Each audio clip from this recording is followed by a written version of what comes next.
இந்த இட்லி மிளகாய் பொடி எப்படி செய்கிறதுன்னு பார்த்துருவோம். கொள்ளு இட்லி மிளகாய் பொடி. இங்கே பாருங்கள், இது ஒரு டம்ளர் கொள்ளு எடுத்து வச்சுருக்கேன். இதுதான் கொள்ளு. இந்த கொல்லை நம்ம வறுத்துக்கிறோம். இப்போ அடுப்பு ஆன் பண்ணிவிட்டு இந்த கொல்லை போட்டுக்கிடலாம். இப்படி வறுப்போம்.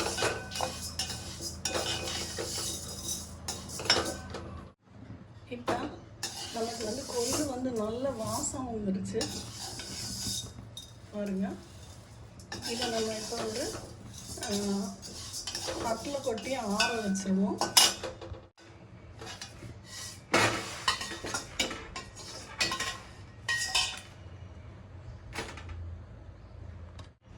நெக்ஸ்ட்டு கடலைப்பருப்பு, இந்தளவு உப்பு எல்லாத்தையும் போட்டு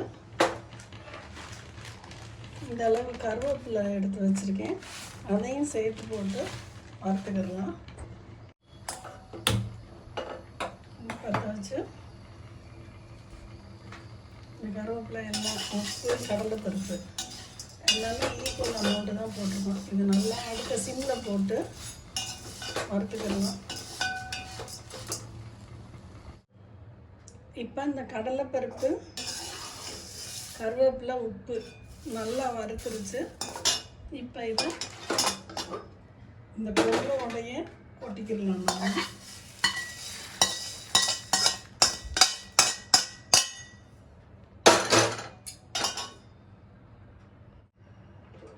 நெக்ஸ்ட்டு இந்த உளுந்து எடுத்து வச்சுருக்கேன், இது போட்டு வறுத்துக்கிடலாம். அடுப்பு சிம் பண்ணிவிட்டு இப்போ நமக்கு உளுந்து ஓரளவு நல்லா செவந்துருச்சு.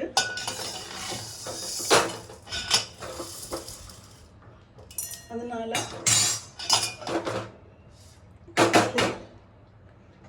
நம்ம கொட்டிக்கலாம்.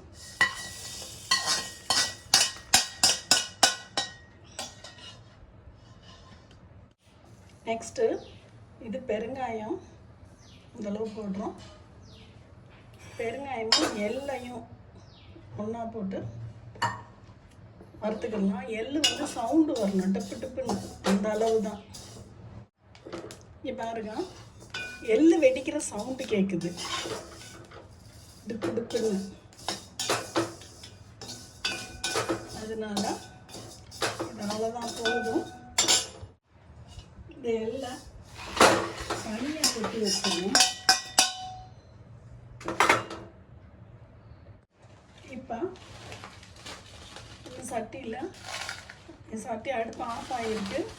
இதில் இந்த மாதிரி ஒரு நீட்டு மிளகா, காம்பெல்லாம் கிள்ளலை.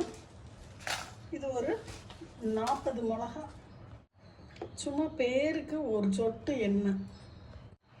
அடுப்பு ஆன் பண்ணி சிம்மில் போட்டு இதை வறுங்க.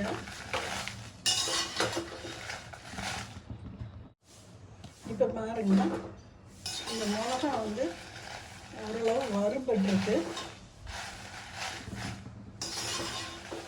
இதை அடுப்பை ஆஃப் பண்ணிவிட்டு இந்த சட்டியிலே இருக்கட்டும். அப்புறமா கொஞ்சம் ஆறுன ஒட்டி நம்ம திரிச்சுக்கிடலாம். இப்போ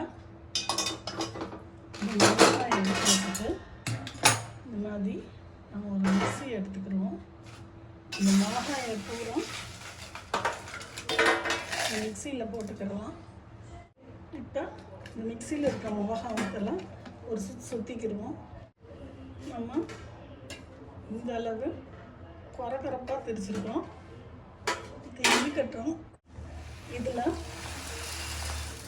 நம்ம இந்த கொள்ளு, கடலைப்பருப்பு, உளுந்து அதை போட்டு ஒரு சுற்றிக்கிடுவோம். பாதி தான் போட்டிருக்கேன், பாதி இருக்குது. நான் இந்த அளவு 1-2 தான் திரிச்சிருக்கேன். இன்னும் மிச்சம் அந்த கொள்ளெல்லாம் போடணும். இப்போ மிச்சம் இருக்கிற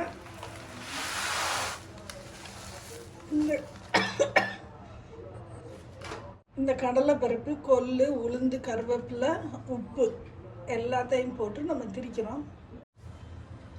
இப்போ நமக்கு இந்தளவு திரிச்சிருக்கு. இன்னும் நம்ம எள்ளு போடல. இன்னும் நம்ம எள்ளு போடலை. ஆனால் இதிலே நம்ம எள்ளு போட்டோம்னா அரைப்படாது. அதனால் பாதி எடுத்து வச்சிடலாம் அந்த பேப்பரில். இப்போ இதில் பாதி இருக்குது. இந்த பக்கத்து அந்த இதில் பாதி போட்டு வச்சுருக்கேன். இப்போ இதில் நம்ம எள்ளு போட்டுக்கிடலாம்.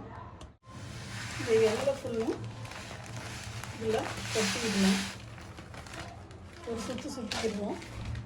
இப்போ நமக்கு இப்படி இருக்குது. நம்ம ஏற்கனவே திரிச்ச பொடியவும் இதில் ஒன்றா சேர்த்துடலாம்.